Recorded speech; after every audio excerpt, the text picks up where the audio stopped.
जय हिंद दोस्तों। तो आज हम पढ़ने वाले हैं फिजिक्स ऑनर्स का शॉर्ट क्वेश्चन जो 2019 में पूछा गया है, जो क्वेश्चन बैंक से लिया गया क्वेश्चन है। तो चलिए दोस्तों, आज के वीडियो को बिना टाइम गवाए हम शुरुआत करते हैं। बहुत ही कम समय में इसे हम देख लेंगे। तो दोस्तों, आज का क्वेश्चन है 1 का ई नंबर का कि what do you mean by displacement current compare this with conduction current. यानी डिस्प्लेसमेंट करेंट के बारे में हमें लिखना है और इस डिस्प्लेसमेंट करेंट का हमें कंपेयर करना है किसके साथ, तो कंडक्शन करेंट के साथ। तो देखिए पहले कि डिस्प्लेसमेंट करेंट होता क्या है। तो यहाँ पे लिखिए the current which flows some part of an electrical circuit of electric flux with time is called displacement current. यानी ऐसा करेंट विच फ्लोज जो फ्लोज करता है क्या, तो some part of an electrical circuit of electric flux. यानी electric flux के electrical circuit के कुछ पार्ट को वह फॉलो करता है विथ टाइम, किसके साथ, तो टाइम के साथ इज कॉल्ड कहा जाता है डिस्प्लेसमेंट करेंट। तो इतना आप खुद भी समझ सकते हैं। देखिए यहाँ फिगर आपको हम समझाते हैं। तो सपोज कर लो ये क्या है, कोई ये कैपेसिटर मान लिया है, इसमें इलेक्ट्रिक फील्ड जो है ई आगे की तरफ जा रहा है और यहाँ पे कोई सोर्स लगा दिया। यहाँ पे इसका इस सरफेस का S1 मान लिया है और इसका सरफेस S2 मान लिया है। ये सर्कुलर है, यहाँ पे C मान लिया, ठीक। और यहाँ से कोई करंट जा रहा है, तो यहाँ से करंट जाने के बाद इस तरह का फ्लो होगा। तो देखिए सबसे पहले S1 में करंट जाएगा।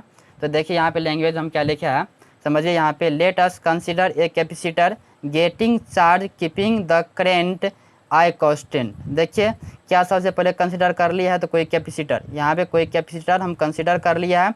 गेटिंग चार्ज, ये क्या हो रहा है, चार्ज हो रहा है। Keeping the current I constant, यानी जब यहाँ से कोई आए हम करेंट फ्लो करते हैं तब ये क्या हो रहा है, चार्ज हो रहा है। तो कितना चार्ज हो रहा है, तो देखिए यहाँ पे, तो अकॉर्डिंग टू एम्पियर्स लॉ, तो एम्पियर्स लॉ के अनुसार हम क्या जानते हैं, तो for surface S1 current I flows. सबसे पहले देखिए S1 सरफेस में क्या होते हैं, आई करेंट फ्लो होता है।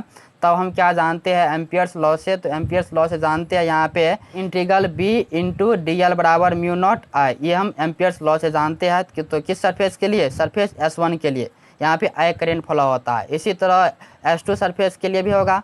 तो देखिए सबसे पहले आई ये S1 में जाता है, S2 में तो नहीं जाता है, इसलिए S2 में यानी यहाँ पे करंट क्या हो जाएगा, 0 हो जाएगा। तो देखिए यहाँ पे क्या हो जाएगा, for surface S2 no current flows. यानी S2 सरफेस में देखिए यहाँ पे फिगर में, यहाँ पे तो S1 में करंट फ्लो होता है, S2 में तो नहीं होता है, इसलिए S2 में करंट नो फ्लो होता है। तब देखिए यहाँ पे क्या होता है, तो इंटीग्रल इंटू B DL बराबर क्या होगा, यहाँ पे करंट फ्लो नहीं होता है तो 0 हो जाएगा। 9 अब देखिए यहाँ पे the rate of change of charge on the plate is given bye. अब यहाँ से ये जो करंट फ्लो होता है, यहाँ फिगर में देखिए यहाँ से आई करंट जो फ्लो होता है, तो ये फ्लो होकर यहाँ पे कैपेसिटर में जाता है। तब इस कैपेसिटर में कितना चार्ज होता है, तो देखिए यहाँ पे ये जो चार्ज होता है कितना, तो गिवन बाय ये चार्ज कितना होता है, तो dQ/dt बराबर एप्सिलॉन नॉट dEA/dt, इतना चार्ज हो जाता है, ठीक। अब देखिए ऊपर में क्या है, छोटा सा चार्ज है तो छोटा, इसलिए D लगाए हैं, छोटा सा टाइम है इसलिए यहाँ पे D लगाए हैं। तो देखिए Q/T क्या होता है, देखिए यहाँ पे एक फॉर्मूला जानते हैं कि I बराबर क्या होता है, I बराबर Q/T, या Q बराबर क्या होता है, IT होता है, तो इसीलिए I बराबर Q/T। तो यहाँ पे क्या होगा, D यानी dQ/dt बराबर क्या हो जाएगा, ये I का फॉर्मूला हो जाएगा। तो I, तो हम डिस्प्लेसमेंट करेंट लिखे तो यहाँ पे इसलिए D लगा दिया है बराबर एप्सिलॉन नॉट dd और EA। देखिए यहाँ पे EA को हम क्या बोलते हैं, फ्लक्स बराबर फार्मूला क्या होता है, जैसे फ्लक्स बराबर आप लोग पढ़ेंगे क्या, EA cos थीटा होता है, इसलिए फ्लक्स बराबर EA। तो यहाँ पे EA क्या हो गया, यहाँ पे फ्लक्स का बराबर हो गया और डिवाइडेड में क्या है dt, तो इतना आ गया। तो ये क्या होता है, डिस्प्लेसमेंट करेंट होता है। तो नेक्स्ट पेज देखिए क्या लिखे यहाँ पे, सॉरी देखने में अब दिख रहा है। तो नेक्स्ट पेज देखिए यहाँ पे, अब देखिए यहाँ पे hence the displacement current is given by. अतः डिस्प्लेसमेंट करेंट हमें यहाँ पे दिया गया है, क्या दिया गया, ID बराबर epsilon not D flux E divided by dt। ये हम पीछे निकाले हैं, वही उसी को यहाँ पे हम लिखे हैं। अब देखिए इसी में क्या था, तो कंडक्शन करेंट भी हमें लिखना था। तो देखिए कंडक्शन करेंट क्या होता है, तो the conduction current obeys Ohm's law which is given bye. Conduction current क्या होता है, तो ओम के नियम का पालन करता है। विच इज गिवन बाय, जो नीचे दिया गया है, J बराबर सिग्मा E, ये कंडक्शन करेंट का ये फार्मूला होता है, ओम के नियम के पालन करता है। तो ओम के नियम में आप लोग इस फार्मूला को पढ़े होंगे 12th क्लास में। तो देखिए भैया यार, जहाँ J क्या है, तो J कंडक्शन करेंट है और सिग्मा क्या है, और E जो है यहाँ पे इलेक्ट्रिक फील्ड है, और J यहाँ पे J ने यहाँ पे सिग्मा, ये क्या है, ड्रिफ्ट वेलोसिटी है, ठीक। उसके बाद देखिए कंपेयर करना था दोनों में। तो देखिए यहाँ पे लिखे compare displacement and conduction current. दोनों करेंट में कंपेयर देखिए यहाँ पे, तो इधर लिख दिया डिस्प्लेसमेंट करेंट और इधर लिख दिया कंडक्शन करेंट।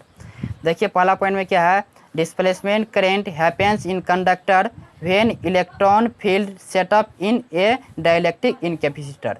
यानी डिस्प्लेसमेंट करेंट कब होता है, वो कंडक्टर में होता है, तो जब क्या होता है, इलेक्ट्रॉन फील्ड सेटअप इन ए डाइलेक्ट्रिक इन कैपेसिटर। यानी कैपेसिटर में जब इलेक्ट्रॉन क्या होता है, वो सेटअप हो जाता है, तब वह क्या होता है, वह डिस्प्लेसमेंट करेंट उत्पन्न होता है। लेकिन कंडक्शन करेंट में क्या होता है, तो conduction current happens when electron move in conductor. यानी जब इलेक्ट्रॉन यानी किस में मूव करता है, कंडक्टर में मूव करता हो, तब वह कंडक्शन करेंट। लेकिन जब इलेक्ट्रॉन क्या होता है, वह कैपेसिटर में मूव करता है। जब इलेक्ट्रॉन कैपेसिटर में मूव करता है तब हो जाएगा डिस्प्लेसमेंट करेंट। लेकिन जब इलेक्ट्रॉन क्या होता है, वह कंडक्टर में मूव करता है, तब हो जाएगा वह कंडक्शन करेंट। दूसरा पॉइंट देखिए दूसरा पॉइंट क्या है कि displacement current do not obeys Ohm's law. यानी डिस्प्लेसमेंट करेंट क्या होता है, वो ओम के नियम का पालन नहीं करता है, लेकिन conduction current obeys Ohm's law. Conduction current क्या होता है, या ओम के नियम को पालन करता है। तीसरा पॉइंट देखिए displacement current density. Displacement current के डेंसिटी का फार्मूला क्या होता है, जे डी बराबर क्या होता है, epsilon naught D E divided by D T. और conduction current density, conduction current में डेंसिटी का फार्मूला होता है जे सी बराबर सिग्मा ई, ये फार्मूला होता है, आप इतना ध्यान रखिएगा।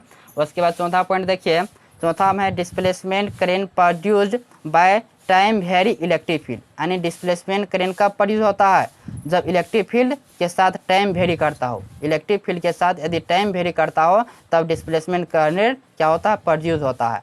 लेकिन conduction current is actual current produce in conductor. Conduction current क्या है, तो यह एक एक्चुअल करेंट है जो किस में प्रोड्यूस होता है, तो यह कंडक्टर में, किसी भी कंडक्टर किसी भी चालक में यह प्रोड्यूस होता है। तो ये यहाँ पे 4 अंतर बता दिया है, आपको इतना ही लिखना पड़ेगा। ये आपको एग्जाम में जो 5 मार्क्स में पूछा जाएगा और पूछा भी